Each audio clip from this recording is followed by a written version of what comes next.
Donald Trump says he can use the Alien Enemies Act to deport alleged criminal immigrants without due process because this nation, he argues, is at war with a gang that is directed by Venezuela itself.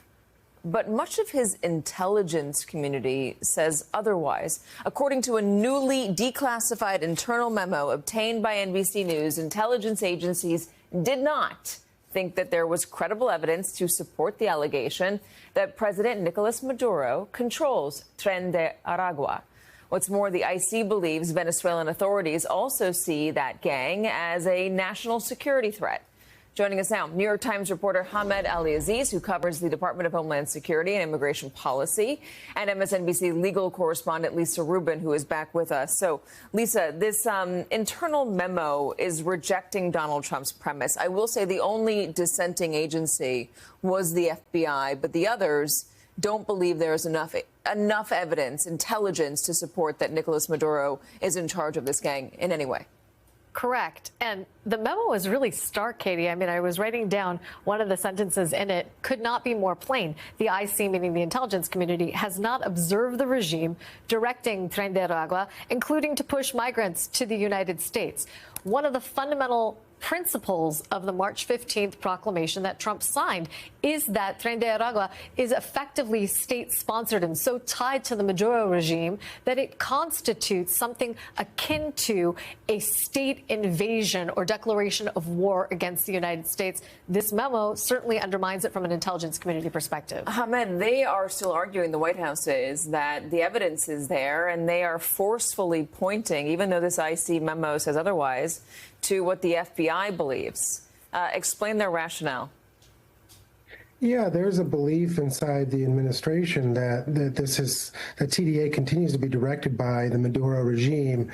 And it's important to understand that TDA has long been a focus of President Trump and individuals in the Trump administration.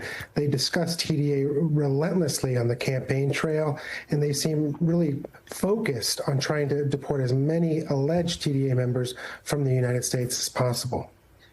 Let me ask you about other reporting that you have, and this is on the goal of the administration. Part of, I believe, the goal of these planes that are leaving, these forceful crackdowns. You see Kristi Noem all over the country. And this is the self-deportation. Let me play Border Czar Tim Homan on Fox News explaining. Tom.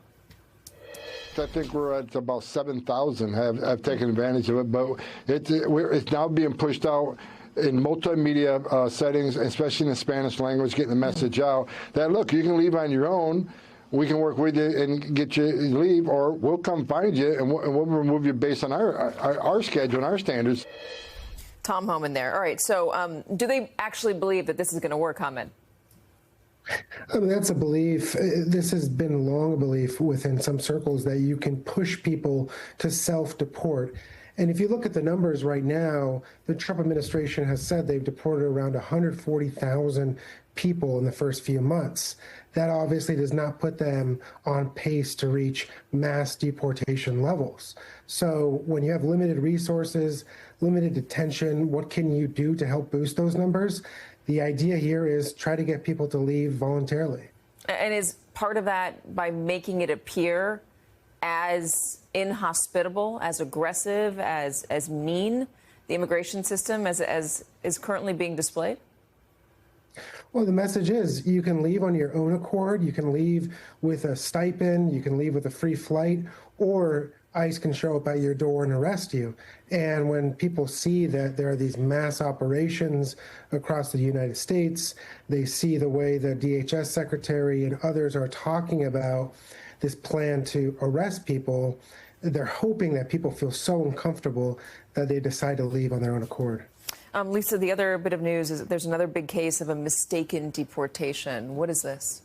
There's a gentleman who has been referred to in court filings as Christian, who was taken from Houston, where he was operating a car detailing company. He's 20 years old, and he is now, we believe, not only deported, but imprisoned in CICOT.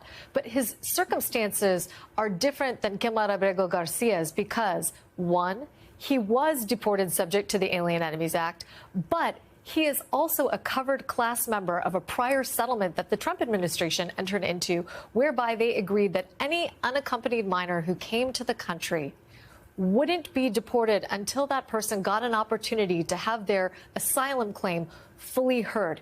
He asked for asylum in 2022. This man, Christian, therefore, according to his lawyers and according to a Maryland judge, should never have been taken out of the country. And in that respect, he is another case of a mistake committed by immigration authorities here in taking him to El Salvador and putting him in CICOT. Josh Gerstein at Politico today has really extensive reporting identifying Christian by his real name and telling us a lot more about his life and his circumstances before this occurred. So he was 17 when he came to the country, or 17 when he claimed asylum, if we're going to backdate it 3 years? Yeah, either 17 or 18. He's 20 now. He came in December of 2022, is my understanding.